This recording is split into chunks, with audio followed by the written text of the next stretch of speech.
गंगाजल खराब का होत नाही बरं? असं काय खास आहे या गंगा नदीमध्ये या सांगतो. गंगा नदी ही फक्त नदी नसून आपल्यासाठी आस्थेचा विषय आहे. गंगेचं पाणी शुद्ध राहण्याचं कारण काय याच्यावर बरंच संशोधन झालेलं आहे. नुकतंच नागपूर मधल्या राष्ट्रीय पर्यावरण अभियांत्रिकी संशोधन संस्थेने एक रिसर्च केला होता. यासाठी गंगा नदी मधल्या 50 वेगवेगळ्या ठिकाणचं पाणी घेण्यात आलं होतं.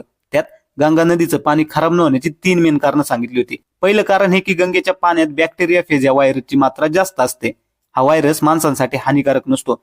हार्मफुल बॅक्टेरियाला हा व्हायरस संपत असल्यामुळे गंगा नदीचं पाणी खराब होत नाही. थोडक्यात गंगा नदी स्वतःच स्वतःला स्वच्छ करून घेत असते. दुसरं कारण हे की गंगा नदीमध्ये ऑक्सिजनचं प्रमाण भरपूर आहे. गंगा नदीच्या पाण्यात ऑक्सिजनची लेवल 20 मिलीग्रॅम प्रति लिटर असल्याचं दिसलं गेलं होतं.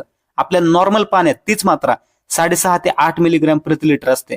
आणि तिसरं कारण हे की गंगा नदीमध्ये टर्फिन नावाचं फायटोकेमिकल सुद्धा सापडलं होतं, जे पाण्यात शेवाळ होण्यापासून रोखतं. या 3 मेन कारणांमुळे गंगेचं पाणी शुद्ध राहतं. पण विशेष म्हणजे आपल्या इथल्या बाकीच्या नद्यांमध्ये हे गुणधर्म दिसत नाहीत.